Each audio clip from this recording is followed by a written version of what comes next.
Right then, welcome back to XG File. Stephen Howson, Ronaldo Brown. What's happening? Not much really. I've just had one of those mango lime ribenas and it's gone straight to my head just as it's gone live then. It's not even fizzy. What do you mean it's gone straight to your head? It's kind of like, I don't know, sometimes when it's a bit, I think it's, you know what, cordial? You know that kind of strong cordial taste and it kind of pinches. No Red Bull for the Stevie? I think I'm on. It pinches at your brain a little bit. That's what it feels like. Is that not brain freeze? Was it cold? Nah, it wasn't even cold, you know. So it's not brain freeze then, is it? So what the hell was it? I'm just getting what things. I can't remember how many days I'm on. I should have got water instead. I'm on 28 days, 4 weeks, no Red Bull. You having that? What sugar caffeine replacement have you got? No sugar replacement. No caffeine replacement. I am replacing the caffeine, but it's a same levels. No, it's about a third as much caffeine. So I can have like 3 litres of this, and it's like 1 Red Bull for the entire day. And I was having like 5 or 6, man. They say decent level of caffeine without... Which is a lot. They say decent levels... Jay, just click on viewer activity, please, just underneath the thing. Yeah. They say decent levels of caffeine without sugar can actually contribute to like a faster metabolism and a bit of weight loss, actually. Suppresses appetite a little bit as well sometimes. Well, I've been trying to watch what I eat at the same time. I'm trying to hit 30 days on the stepper a little bit. Yeah. I'm trying to lose timber, obviously. I've only been hitting about 1,600 calories, and even that has been hard work. Like yesterday, I only had 1,080, and that was after a gym sesh. That was we was camping Wednesday, so I woke up in a field, had to sort my tent out and everything like that. And I'd only really had one meal. It was like 600 calories. I had a burrito bowl. And it was like 9 o'clock at night, and I was like, I probably should eat something else. So I ended up having a salad with a chicken breast. And I'm like, I was forcing it down. And then I got up this morning, and I had some spicy peas with... if you go in Tesco, they sell like 3 chicken... It's not 3 chicken breasts. It's about 400 grams of chicken. And I just did the whole lot of that with some seasoning on it. And the spicy peas. But even that's only like 600 calories total. But I couldn't finish. I was like forcing myself to eat it so I could come and go and do transfer review. Like, it's hard work, man. No, do you know what? It's tough, innit, man? But diet you can't understate, and it is so important. You just got to hope that you don't relapse. But anyway, it's XG Files. We always talk about random shit before we actually talk about what we're meant to be talking about. And I usually have like a planned intro the way I'm going to segue into what we're saying. And then you completely bombard it with telling me about your caffeine replacement. Yeah, but that was my fault anyway. People are chatting in the comments there, how many grams of protein do I average? I want to get more protein. I want to get somewhere like 150, 180 grams of protein, and I'm eating a lot of meat. Pause as fuck. But I can't get enough in. Steve, you eating loads of meat and you can't get enough in? No. There's room for more. Are you moving forwards or backwards when you do that? 6 inches forward, 6 inches back. We're always moving forward, Ronnie. Okay, fair enough. No diddy. But anyway, I saw the comments before we got it. But I don't know whether you've already heard this, but Jay did tell me actually, because if you look at the thumbnail, we're talking about the news that's coming out that Leny Yoro's metatarsal injury and the surgery that he has ended up getting, that United actually knew about it during his medical. Jay told me that Laurie Whitwell actually told you about this on tour. We have so many off-record chats, so it's hard to remember what's on and off-record at times. And he was kind of waiting to publish it. There's been a little bit of a kick-off with fans thinking, why did we risk him? Why did we play him? People are disregarding the fact that he actually was only involved in about 50% of the training, and he was being managed. And you are going to press through the deal, because I actually knew about it a little bit, because not through Laurie who told you, but Muppeteers actually told me that the medical came up with concerns about his metatarsal, but it was such a big market opportunity that he went through with it anyway, and that they thought he would play him. And apparently metatarsal is actually the type of injury that you can actually have an element of a risk with it and play for 2 years, 3 years, and it actually never actually causes you a problem. So and just our luck, it went in. So it was our luck. First game on pre-season. It kind of went on the tour. It was his second game, wasn't it? Playing Rangers and then Arsenal, and then went in the Arsenal game. Someone in the comments says, so Ronnie just sold Whitwell out there then? How? No, he's done an article on it, hasn't he? He's literally done an article up. I've literally got the article up now. He's put it this morning. That's what everyone was kicking off about this morning on Twitter, thinking, why have United managed him in this way, played him in the first 2 games and then played him again if they knew that he was nursing an injury. Why are people more upset about this than they are with Luke Shaw? Talk about it. Right, I kicked off about Luke Shaw. I haven't done a video on this. I kicked off about Luke Shaw. So and people are saying, oh, it's just one of those things that happens. The timeline of it all, right? So he doesn't play for United since February. It's insane that he was called up for the England squad without playing a game, right? That's not right anyway, innit? You should be playing for your club and then getting a call up. Like, it was a madness Gareth Southgate even called him up.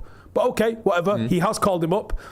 He features in, I said 45 minutes. I was exaggerating. I think he did 170, 180 minutes, something like that. It was like, he came off the bench a couple of times, and did he start one game? Yeah. He's like involved in about 3 games, more or less, anyway. It's sporadic. Plus, there's a bit of extra time involved there, so it got like an extra 30 minutes or something, but whatever. Yeah. So he's played about 180 minutes at the Euros. Now, he would not have been fully fit. He played because it was the Euros and because it was a final. Opportunity, a little getaway. All those things. Now, the thing is, when you go away with those things, he's not got his feet up and then just turning up and playing. He's training on a daily. You just are. He then goes away, somehow returns to Old Trafford, to Carrington, not fit. For whatever reason that was. Now, I said that's not acceptable at the time that they were saying he's not fit, he's going to need a couple more days, blah, blah, blah, blah. And then, what was the game that he didn't feature in? Was it he wasn't going to play him in the Charity Shield, right? And they sort of said that early doors. And I said, that's not acceptable, man. Like, and every time he came back and he might have had a couple of days in training, they said, oh, he's not ready yet. And then he'd be out for a little bit again. And obviously he had a leg break, which people kind of... I'm not even talking about that. But then he gets injured again. Is it a calf injury he's just got? Yeah. Right, okay. As someone that suffers from calf injuries on an almost daily basis, it feels like, sometimes those calf injuries are because you've rushed back. Now, I'm a fucking idiot. But I'm not a Manchester United player, I don't know if you knew that, with a whole medical team that's looking after me and advising me and telling me this, that and the other stuff to do. If he's returned unfit and then probably tried to push himself a little bit, that's why the calf has gone, especially if it's a soleus. I don't know if it is, but if it is a soleus, that'll be because you've done a bit of overtraining, probably, trying to catch up. Yeah, because that's the fucking permanent cycle I find myself in. I feel like I'm fit, I go absolutely turbo, I break something. That's how it goes, right? So Luke Shaw's probably in the exact same fucking thing. He's like, oh shit, I better catch up, season starts next week. He's got himself injured. But the bottom line is, he chose to go to the Euros, where he quite could have said, I'm not fit, because guess what? He was not fit. He chose to go to the Euros rather than to get himself fit for Manchester United for this season. That's my opinion on this. I don't think that is even just opinion. I think that's facts. I think him going to England has probably worsened what he already had or caused something to kind of flame up again. And then the whole thing with the Luke Shaw, when I kind of flamed him as well. I flamed him as well on Twitter. Generation Talent says, so it's Shaw's fault that Yoro's injured. I don't know how you hop, skip and jumped yourself to that. They always do it. It's a separate topic, but I think Luke Shaw's not ever really looked after himself enough, and that has also contributed to it. People are excusing his injury issues to the fact that he snapped his leg and it was almost amputated, forgetting that even before his leg break, he had injury and fitness issues anyway. They didn't just materialise as soon as he got his leg break. It might obviously have had an effect going forward, but it was something that he already struggled with anyway. Luke Shaw's one of these immensely talented players that has the body type where you probably got to look after yourself a little bit more than other players, just genetically. You don't hear of him doing extra. You don't hear of him like going like scientific with his diet and hiring all these different people. You don't hear him doing like the LeBron James stuff. Yeah, you hear the opposite. Now, Parky with a comment there says he didn't turn up not fit. He got injured once he resumed training. Wrong. They said he wasn't fit when he turned up. That's a fact, and then he got injured. And the reason why he was forced to be like England were desperate to bring him, was the fact that there was literally no left backs. Chilwell was done as well. Yeah, the talk going into the England camp was that the fact that they don't have any left back, no natural left back, and I think that's why they kind of forced it. He was at that point where it was just about maybe getting fit, but not, and they decided to risk him anyway. But it's just annoying that this is the irony. He's barely played for United. He went to play for England, and then he's got injured again, and guess when he's scheduled to return? International break, where he'll probably get off. He won't get called up this time. Go to England and then buddy up with Bukayo Saka, as he loves to do. But United and the injury bug is becoming obviously a bit of an issue. Joe DiCarlo says, last year I went to a rugby match and met Mason Mount's personal trainer, Grandad. He said he had an injury during pre-season. The club played him. We all know what happened next. Coincidence. See, on this front, right, there's got to be a level of honesty and there's got to be a level of professionalism. Last season, I can see a lot of United players playing through injuries. And here's the other thing as well is, every single footballer that you ask if they're injured, they're going to say no. Yeah. That's the fact, right? It's a little bit on the player, it's a little bit on the physio, and it's a little bit on the club. You can't put it all in one bracket. If I say to a player, are you good to play? And they go, not sure, right? If I then play them, it's still on both of us. Because the player should have gone, no, I'm not actually. And the problem is, it's a very British attitude in terms of, like, Rio spoke about this loads of times where he says, like, a lot of the South American players, if they was injured, they'd say, yeah, I'm injured. And they wouldn't feel like a shame about it. Whereas British, we don't want to feel soft. Yeah. So you'd be like, nah, I'm fine. Your leg's hanging off. I'll be all right, I'll play. And there's almost like a stigma attached to actually admitting that you've got an injury, which is wrong. You're literally, you know what you're literally speaking about? You're literally detailing what my dissertation at uni was about. It was about the whole, like, connection between gender roles, toxic masculinity, and injuries. In terms of toxic masculinity, because it feels almost like a uniquely British sort of thing. I was more looking into it surrounding like NFL and contact sports as well. Do you know what I mean as well? But there is a little bit of that. But it might obviously be a little bit of British culture. Sometimes people see it as having the type of a good mentality. Because when I grew up playing football, coaches almost looked better on the type of players that would be like, oh, I'm a little bit injured, but I'm going to play more. Yeah, so you get credit in the bank for pushing through a bad injury. But, you know, ultimately, like, you're only showing up 60-70% of who you are, though. You're not actually giving us who you are if you're showing up injured. Like, there needs to be a level of security. Maybe it's the academy system. Maybe it's the way British players are almost forced to look like they're going above and beyond to earn that spot, whereas maybe it's not quite the same in some other cultures where, you know, there's a bit more security and a bit more patience and stuff. Maybe is that a factor in why we see this? Because you are right, it's a thing. We haven't just made it up. It's definitely a thing. Because they would have probably ran it through Leny Yoro. Leny Yoro, for example, would have had this thing of, oh, definitely I'm going to play. Do you know what I mean? Like, I want to play. I know there's a slight risk, but I'm definitely needed. They could have operated on him to fix the metatarsal issue he had anyway, which would have put him out for a sustained period. But he thought, obviously, but it's going to be a lot. Has Lloyd said exactly how long it's going to be, or roughly how long? Roughly, people are saying it's like a couple months, but he didn't give a time scale. He just kind of mentioned how. While he was in America, he did mention that there was two options. There was the let it heal or operate, and they said the operation will have a slightly longer recovery time, but it's better long term, permanent, and probably avoid the recurrence of it happening. Do you know what I mean? But that's why it was so important that we've actually got Delit in. We've just got Delit, who... Do you reckon he'll start tonight? Mad to say tonight, innit? I think Mazraoui... I would play Mazraoui and Delit tonight, for sure. Knowing Ten Hag, he will. I don't... Look how fast Yoro was into that Rangers team. We were all a little bit shocked with that, weren't we? I want to ask people in the comments, how fast he usually puts his signings and players into the team, no matter how long they've been there, or whether they've just been back from injury. What is your concern level about the time it's taking for Ten Hag to give Xerxes a start when Højlund's injured? I'm getting the vibes that Xerxes come in. You know, Ten Hag's quite a stickler. He probably thinks he's not at the speed, you know. Like, not at the speed, not at the tempo, not quite at the level or adjusted yet to probably start. That's probably his genuine belief. Whether he's right or wrong, we don't know until we see it, because this is the same manager that preferred Amari Forson to Ahmad. I know there's a lot of that to do with maybe it's the political aspect, but I've also heard from decent sources that have said Ten Hag genuinely believed that Amari Forson had a higher ceiling than Ahmad and actually did prefer him. So after a couple of games, I was like, this kid's dead, mate.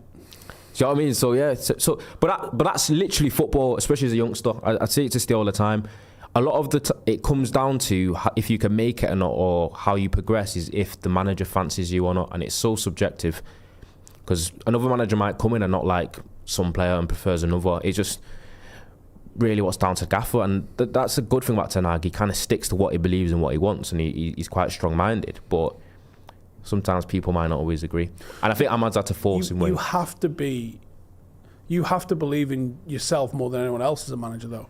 Even if people are telling you formation's wrong, team selection's wrong, you have to have... Because if people tell you, oh, I think he should play, and you change it, and then another person says, I think he should play, and then you change it, like, who are you? Like, you're not a manager. Like, a manager almost has to have a delusional self-belief in that what he's doing is correct, right or wrong.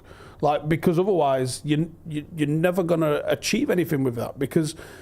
You don't have your own philosophy that you believe in. Yeah. You can't look at the way that team's playing on the pitch and say, that's how I want to see them play, because you're just waiting for the next guy to tell you how you should play, and then you don't have it yourself. So so you almost have to have you've got to be open to making a mistake, which I think a lot of people would probably say forcing over Ahmad was a mistake. There was also supposedly an element of not rushing Ahmad back, which is mad because you think some players have been rushed back.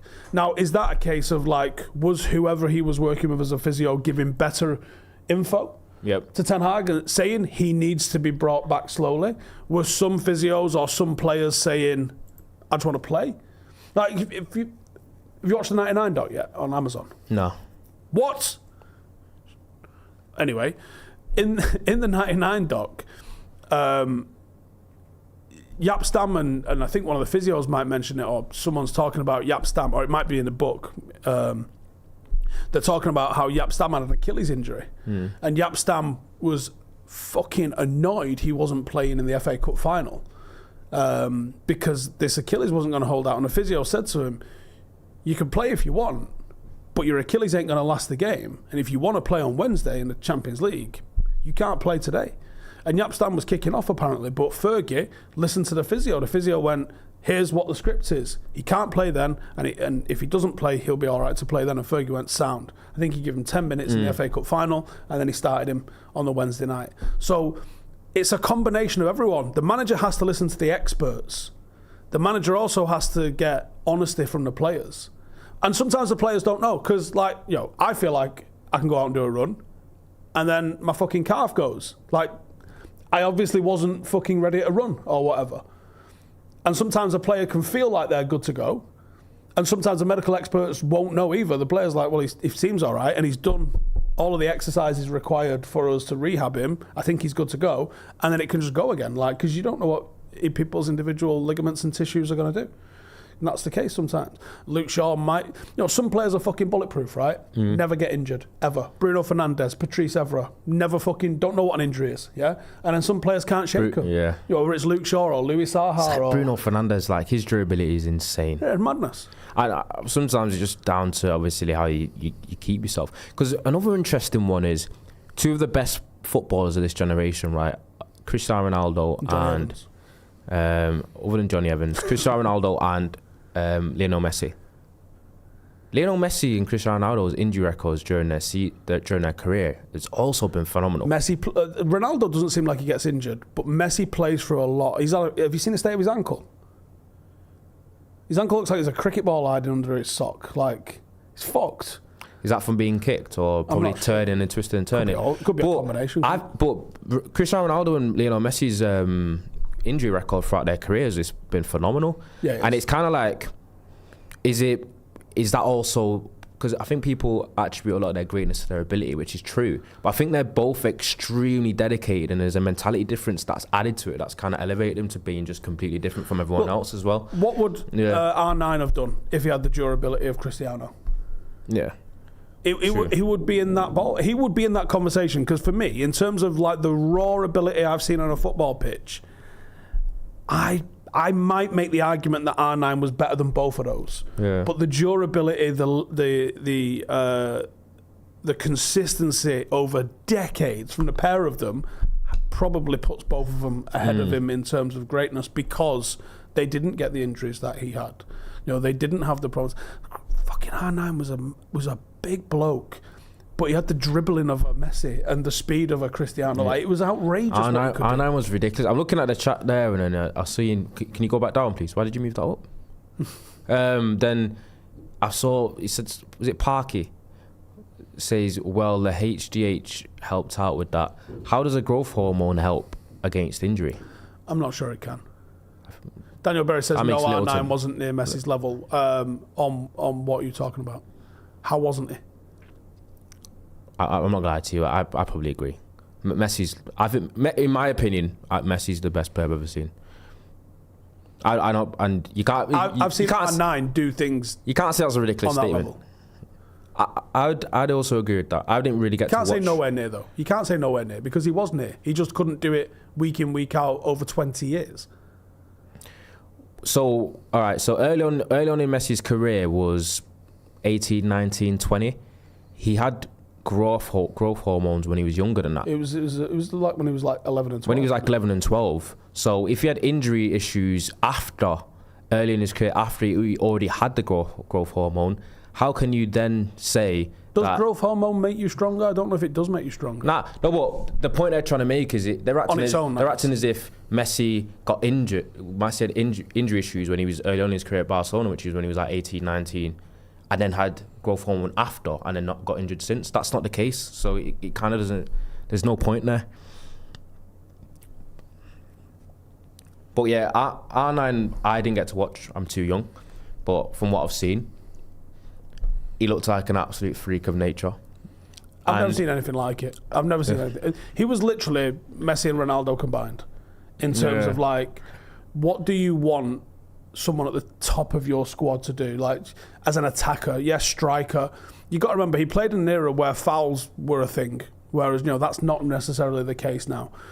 Like he got the shit kicked out of him, not to like the George Best sort of levels because that was raw assault, man. But the way he got the shit kicked out of him hasn't happened to Messi and Ronaldo because the game has changed and fouls have changed and refereeing has changed slightly. So many of his goals, the shirt is hanging off him because people are just fucking rugby tackling him. Like, his ability to move the ball from left foot to right foot to go past someone. Yeah, his stats are ridiculous for a time when nobody was doing that. Messi and Ronaldo have done that in an era where they're still far above everyone. But Haaland's done those sorts of numbers. Lewandowski's done those sorts of numbers. Suarez has done those sorts of numbers. All right, so let me get your record then. Who's, in your opinion then, who's a better player then? Messi or R9? I think the peak... It's probably still Messi, right? I think the peak that Messi reached. But it's not unpopular opinion. Everyone has R9 up there as best players they've seen. I think it probably is still Messi, but I think that half of the reason it's still Messi is, we kind of got robbed. We don't know what he could have done. Because he was like damaged at fucking 20, man. Like, I think... have a look when R9's first operation. But in terms of like watchability, Messi was a magician. Let's have it right. You're talking about 1 and 2. It's like him and Ronaldo. People act like him and Ronaldo's miles apart. You're talking about 1 and 2 ever. That's it. The preference that you put is dependent on the sort of football that you prefer, probably, right? But they're 1 and 2, and you can put them in any order, and I'll just go cool, right? And I don't mind if you have Ronaldo first. I don't mind if you have. What are you showing me here, Jay? No. Can you just get me an answer, please? He does that in no context given. Yeah, just what age was his first thingy? I'm pretty sure he was like 20 at his first operation. Anyway. Also, this is going to boil everyone's piss. I know we've obviously gone off topic as well, but there was obviously a tweet that went viral as well after Bellingham got man of the match against Atalanta. Bellingham was exceptional, by the way, in that game. In Super Cup. Who was better, Rooney or Bellingham? Yes. People were saying that... Someone said that Rooney has never reached the level that Bellingham is playing at right now. And I couldn't believe... I've never been so angry at a tweet before in my life because... I've told people already, Rooney's probably my favourite United player of all time. Obviously... growing up as a kid watching him. Bruno was an absolute joke of a player. And I thought there became a point where historically he's become slightly underrated. And I think comments like that is proving my point. Do you know what I mean? Because it's the most Arsenal fan tweet ever. Was it an Arsenal fan by any chance? It wasn't. It's like something an Arsenal fan would tweet. It proper infuriated me. It boiled my piss because Rooney, I think, has an argument for being United's best player of all time. He's definitely up there. If you were to say he is, you can argue, but United have got several like world beaters, so it's hard to say. But I just can't believe that. Do you know what I mean? Andrew Buckley says Rooney versus Bellingham, different positions. I don't care. Rooney could have played Bellingham's position better than him as well. But were they realistically that different in terms of position, especially when he was playing with RVP? What was different about Bellingham and Rooney's positioning?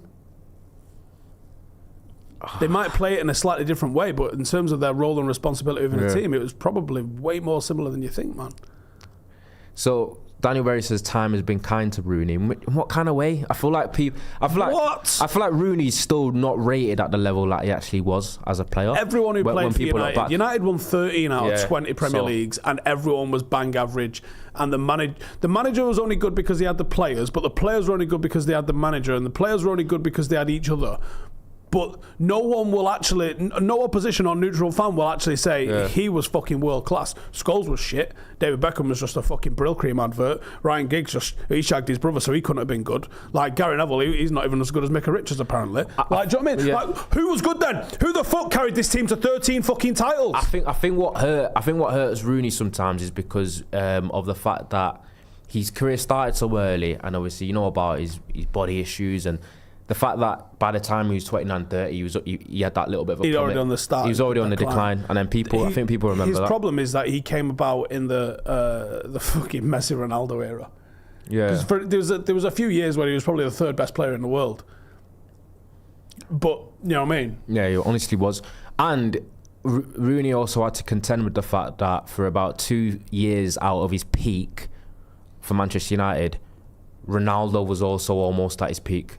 So you had Cristiano Ronaldo, who's the first or second, whichever one you believe, best player of this generation. So Rooney had to play a little bit second fiddle to him, whilst also being do a bit of his running, do a bit of his work. Yeah. So he didn't get to be like the main man for a couple of years during his peak. Do you know what I mean? And I think that kind of hurt him as well. But even then, he was exceptional because as soon as Ronaldo left. Rooney stepped up to Rooney became the main man and then scored like 40. Didn't he like 40 plus goals in the season? Like as soon as he became the main person. Yeah, so I don't know. Rooney was class. Rooney was absolutely class, and it was such a joy to watch at time. One of my favourite goals at Old Trafford, that AC Milan goal, 2007, Stretford End, absolute fucking rocket of a goal. Do you know what? United around that time was so good. To watch. I've seen it, Jay. Unclick it, so I can't read it when it's like that. Thank you. Joshua with a super chat says, have I heard of the Dutch lad the Scousers are looking at? Robin van Radios think he'd fit in well in the city. I so hope Anslot's a fucking failure, you know. You see, Jamie Carragher said it's not impossible for Arne Slot to replace Jurgen Klopp because it wasn't like we even won everything anyway. Damn. It's true though, because you know what it is? Because when you look back on the actual thing he won, Klopp had that Arteta thing of just finishing second quite often, whilst also being a very entertaining team. Because the Liverpool teams were quite electric, but they didn't win as much as Klopp's looked back upon as. Do you know what I mean? Because of this whole City juiced up era. It's basically, obviously, it's a club on PEDs, isn't it, for the past 10 years? Allegedly. Manchester City. Allegedly. I mean, let's just say allegedly. So, got sued for libel and that. Marty says it all went down for Rooney when he stopped his shenanigans. I don't even know. Anyway. One thing I always wanted to talk about, because people mentioned it earlier, I'll move the topic on, is there was news a couple of hours ago that Ugarte has been left out of the PSG squad for tonight. So, I feel it's happening. So I think we're trying to sell someone first. I think that's all that's slowing it down. If I had to put my money on it, I think we're trying to sell either Sancho or McTominay or someone. There's talk of Conte wanting a bit of McTominay at Napoli. At Napoli. I just done transfer review, right? And without giving the whole fucking show away, what if they give him Maradona's number? That's how football's changed, lads. Napoli used to sign Maradona, now they're signing McTominay. So don't tell me that a goal in 2024 means the same as it used to in the 90s. What's wrong with this Serie A? Can someone tell me? Serie A is so... The players don't like leaving there, but their clubs are the most difficult to buy players from, and they're so cheap because Napoli have money and they're going after like bit part players. They're two midfield signings that they're trying to sign this summer are McTominay from Manchester United and Billy Gilmore from Brighton. Premier League's a strong league.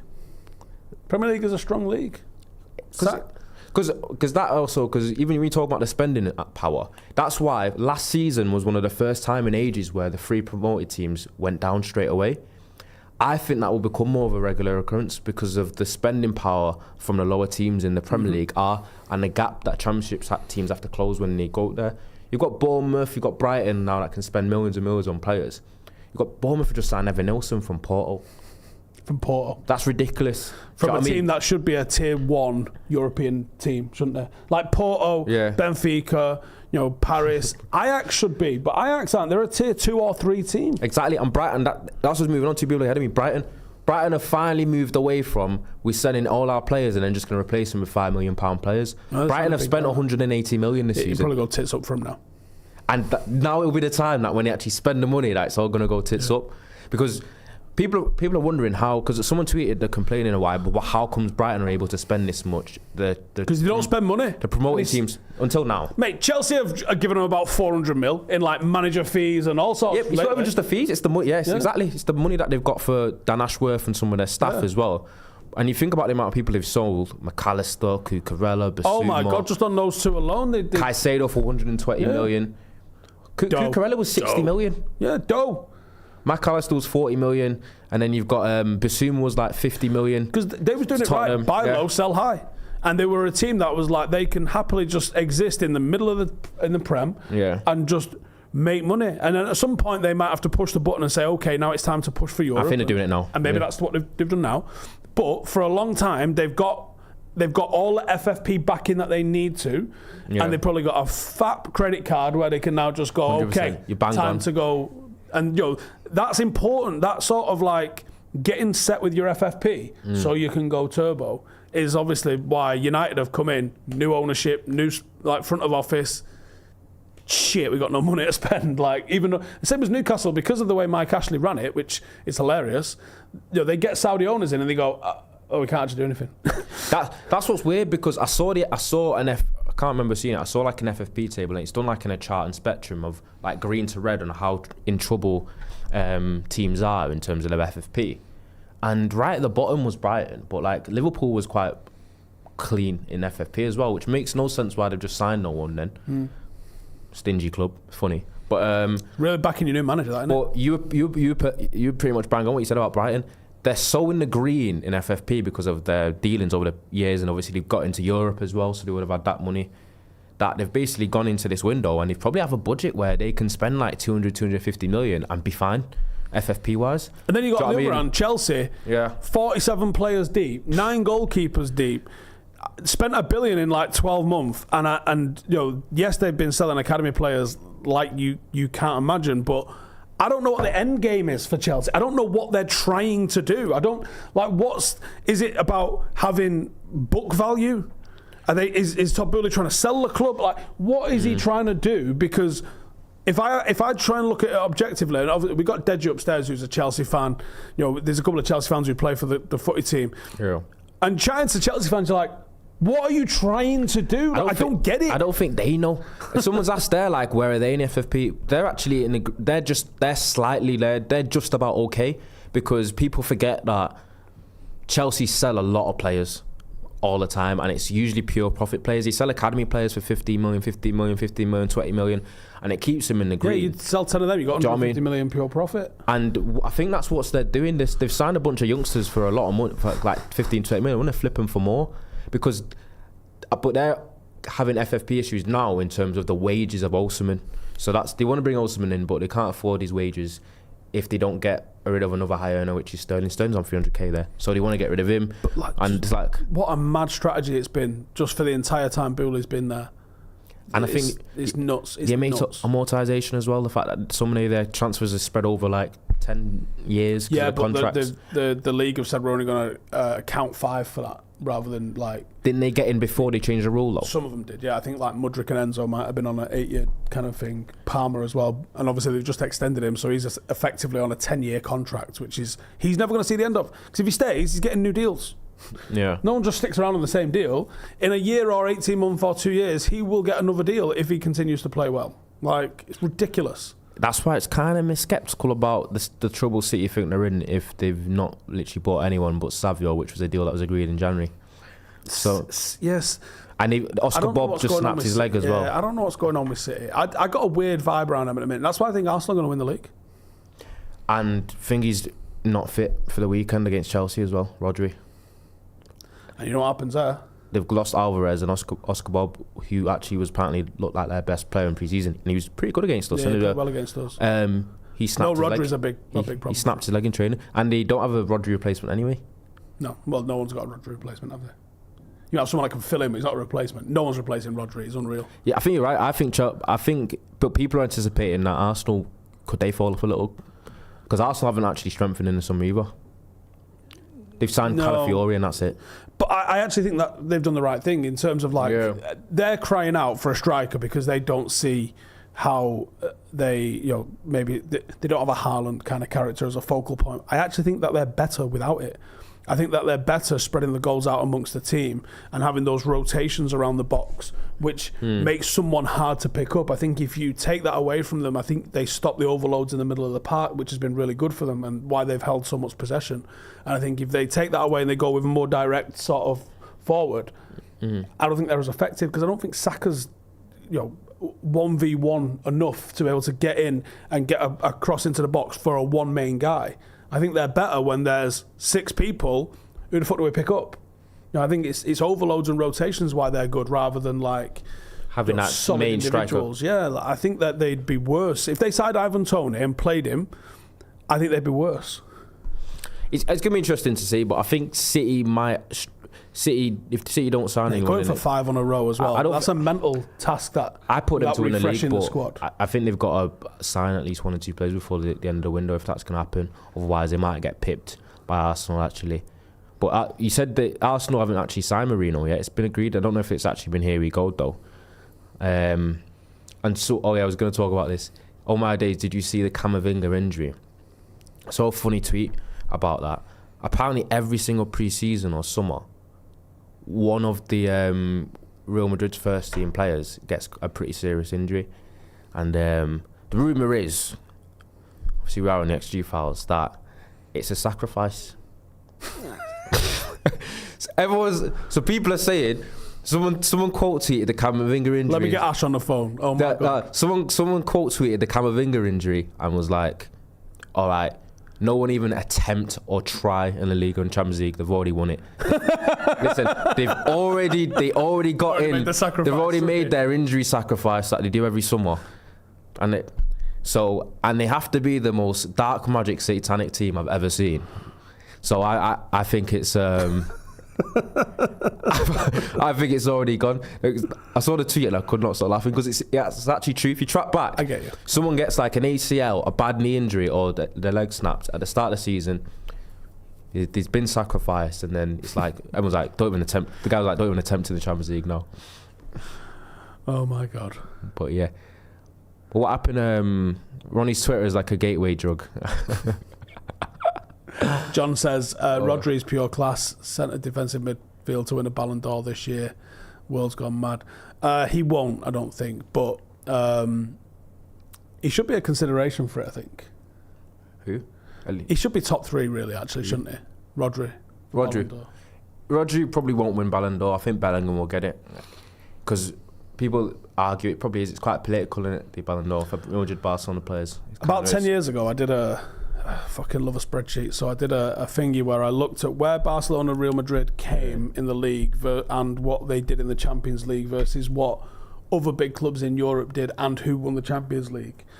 And this was probably from 2005 to 2015 or so. Yeah. Obviously, the only Premier League Ballon d'Or winner in that time was Cristiano. And then the rest of the Ballon d'Ors, more or less, was Barcelona, Real Madrid centric. You are like 3, 4, 5 times more likely to get nominated playing for Barcelona or Real Madrid on a mediocre season than you are. Like, Rooney was never getting top 3 Ballon d'Or just playing for United. Like, those outside of Barcelona, basically, you can win a Ballon d'Or without winning anything at Real Madrid or Barcelona. You need to win the Champions League and the league. And something international. Probably have some sort of showing international, and even then you might not even get a sniff. Yeah, Barcelona for a lot of times had 1, 2, and 3. Yeah, I don't think Rodri, a defensive midfielder playing for Man City, is gonna outdo Vinny and Bellingham for Ballondor, just because of the teams that they play for, and they can get the more fancier individual stats. But I think you couldn't begrudge it if Rodri actually did win it. Especially, well, I don't know. It probably will, innit? And will he be the first Englishman to win it since who? Is it Michael Owen or? Yeah. Was Michael Owen? Michael Owen won a Ballondor on 16 league goals, which is less than Rashford got a couple of seasons ago. Did Michael Owen play for? Was it when he's at Liverpool Madrid? at the time? Madrid, Liverpool won the. He just moved to Real Madrid after it, I think. Liverpool won the plastic treble. The plastic one. Yeah, FA Cup, League Cup, UEFA Cup. The type of plastic. And he scored 17 league goals and got a fucking Ballon d'Or. Can you imagine? The type of plastic to get out of the bins. Ridiculous. Oh, by the way, I'm gonna pull steel up on this. So, looking at the fact that Bournemouth had an alright team anyway, and then they've just signed one of the best strikers in Portugal that plays at the Champions League, Porto, Evan Nilsson. And I've got him coming 20th. And you've got him coming 20th. It's all about opinions, mate.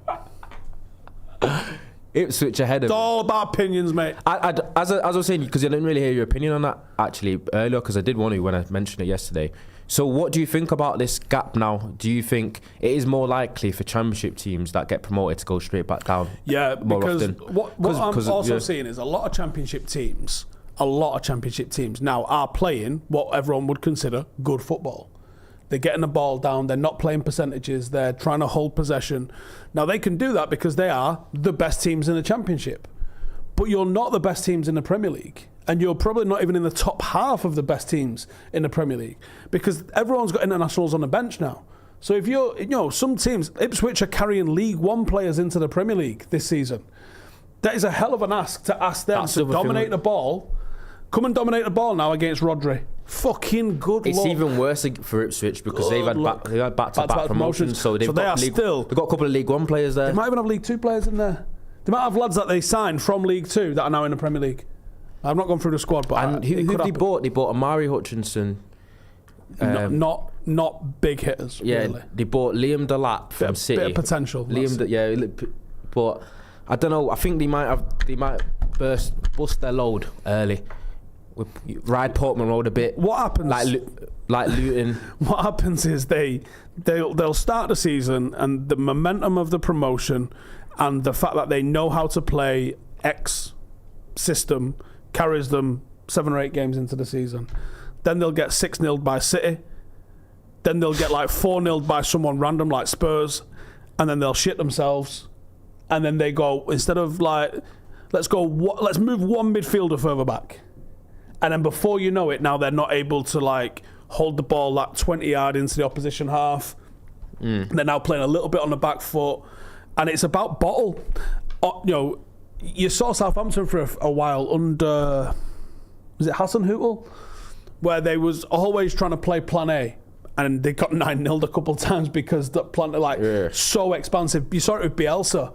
Like they come in with this really mad, high energy, expansive sort of style of play. And they go, the Premier League just goes, we can do what you're doing, but with a level of quality that you ain't I think the Premier League budget, EFL gap, and that's happening, is going to make it become more common now. Like last season, you might see the 3 promoted teams go straight back down. I just think that's always possible. What you talk about philosophies, Brentford and Thomas Frank was one of the exceptions to the rule. Yeah. Or he followed. He had a big goal scorer. He followed. No, not except he. I don't know if you knew this, but when Brentford played in the Championship when he got promoted, they were a very fancy technical footballing team. Yeah, and he came out direct. When he went to the Championship, he did the thing of, we can't play like this in the Premier League. He changed their way of playing to be more percentage, and they've managed to stay up because of it. Yep. But Brentford actually didn't play the way they play now in the. But he did that. They held a lot of the ball, didn't they? Yeah. So, and you've seen Daniel Farke and Norwich were a big example of played some fucking sexy football and then got battered when they came. So do you think they might change then, like the types of McKenna and that? Well, McKenna's got Premier League experience. Steve Cooper's at Leicester now. And he's been involved in relegations and stuff, so he should have an idea. It must be a weird sort of mentality to come into a league after you've just been really, really, genuinely really good in one division and then say, right, let's not get relegated now. It's a mad mentality shift, isn't it? And it's, from going from having 65% of the ball to now 38% of the ball. Yeah. And, instead of having 7 chances a game as a forward, you're getting 1, and then everyone's on your back going, the fucking hell are you doing missing that? And you're like, I had 1 fucking shot, mate. Like, it's a difference, and it's not going to change. You just got to get used to it. So, yeah, I think it probably had, when there was more of almost like quite a direct kind of style, your Warnocks and your Chris Wilders, although not quite fair on Wilder, but like he's still fairly direct with it. When they were just like hitting those sort of Allardyce ball, if you like, hit the channel percentage, Pulis, it's a leveler. When you got 2 teams that want to hold the ball and one's obviously better than the other, they're going to hold the ball. When you've got like we see it on a fucking Saturday afternoon, don't we? We want to hold the ball. If we play against a team that wants to hold the ball, generally we're fucking better than them and we will smash them. We struggle against a team that goes, we don't want the ball, and we're just going to fucking batter it down there every time we get it. We'll have 2 passes, that's why me to you, and fucking boom. That's why at this level, the best teams usually can match both. But that I agree. It'll be interesting to see. I just don't see a situation where it's stay up. I could be wrong, but another thing that I wanted to say, because obviously we've been chatting, we've been waffling on for ages. We waffle a lot, don't we? We do waffle a lot, but that's what it is. But what do you think's going to happen tonight? I think United are going to win 2-0, but I could also see us conceding, so I think we're going to win. I think Fulham aren't going to be that good this season in terms of, I think they're going to be like, I put them like 15th, 16th. I think United should win today. It feels like there's a bit of momentum and energy and positivity about the club, doesn't it? Yeah, I think United have a bit too much quality. It might not be completely smooth sailing, but I can see like a 3-1. Yeah, man. United win, and then we get the season off and running, and then we start talking that absolute deluded shit. I'll give it a few games. 3. I'll give it. We got Liverpool early doors, haven't we? If we beat Liverpool, September. I'm gonna start saying some mad shit, and I don't it's usually. Home and all. It's at home. I want to believe. I want to be part of. I want to see United in a. How old was you when we last won the league? We last won the league 2012, 2013, wasn't it? When we last won it, 11 years ago. 14. Just a boy. 14. Come on, man. I'm turning 26 next month, and United haven't been in a proper I was 29. I was in my 14. prime. Since I was 40. And I'm 26, getting on now. Fucking hell. Oh. Anyway, no midfield concerns then. Because I think we're going to sign Ugarte or Berg, one of the two. I think we want Ugarte. I think Berg's on the side here in case we don't get that one over the line. I think we bring him in. I'm confident. I think this new lot know what they're doing, and I have faith in them to deliver it. So there you go. We'll see. But anyway, we'll call it there. You came for the truth. We gave you probably a bit too many. Yeah, man. Do you know what I mean?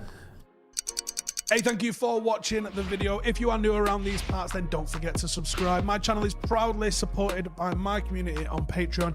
If you'd like to get a little bit of extra content, a Discord group, meetups, 5-a-side games, weekly podcasts, behind the scenes, and even an occasional bit of transfer news as and when I get it, then for the price of a pint, you can show your appreciation for the content that we make and get some goodies for doing so as well. Check the link in the description or click the button right here. You'll also find all of my socials here too if you want to follow me on any of those platforms. Nice one.